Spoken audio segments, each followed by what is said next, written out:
Hello, everyone. This is Cody Lee of BlackCatBooks.org, author of I, the Dragon, Cruel and Beautiful, Rabbit Hole, and King Dio. Rockstar is on the decline. I talked recently, very recently, in fact, about how GTA 6 is going to go downhill, how they're never going to be able to put out another success, how GTA 5 is basically the last thing they'll ever make.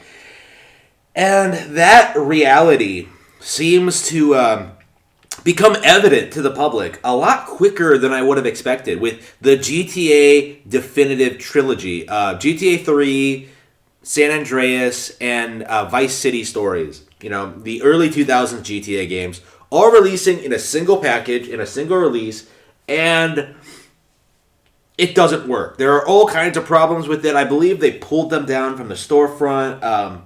I'm being told they stole codes from hackers and stuff like that. I don't necessarily know what's going on here. I haven't been following along with it super closely. But the long and short of it is, Rockstar is such a dysfunctional development studio that they can't even manage to re-release old content. Now, for those of you who aren't aware, this is the same thing that happened to Blizzard a couple of years ago with Warcraft 3 Reforged, right? They re-released a new Warcraft remaster that cut out a lot of essential lore bits and really ruined a classic game that a lot of people had a lot of fond memories of.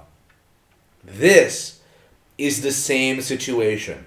They are fucking with legacy content in order to try and convince you to, well, for one thing, they are unable to even release legacy content without somehow fucking it up.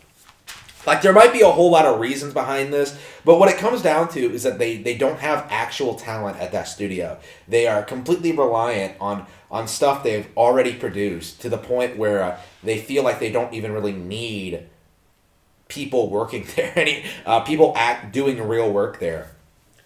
They legit thought they would just be able to pump this out with no real effort, and it's come and bit them in the ass. GTA, Rockstar, I think, is... I've said my previous statement was that Rockstar would continue to exist due to the success of one franchise, and that is GTA. And I would like to amend my statement because at this point, I think the only thing Rockstar is going to have going for them is GTA 5. So no longer will people be throwing money at GTA as a franchise. People will be throwing money into GTA 5 as a specific product. And as a result of that, because Rockstar will not be able to expand outside of that particular niche, because they'll never be able to top GTA 5,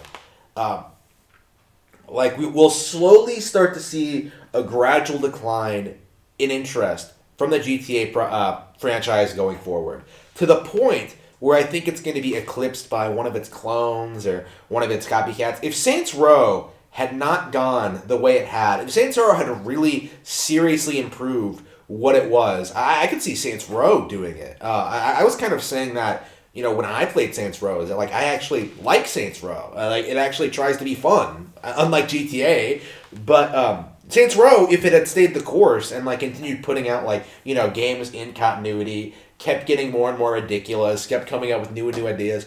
If it didn't reboot itself, it would have eventually, I think, eclipse GTA, especially if they kept releasing titles, high quality titles every couple of years.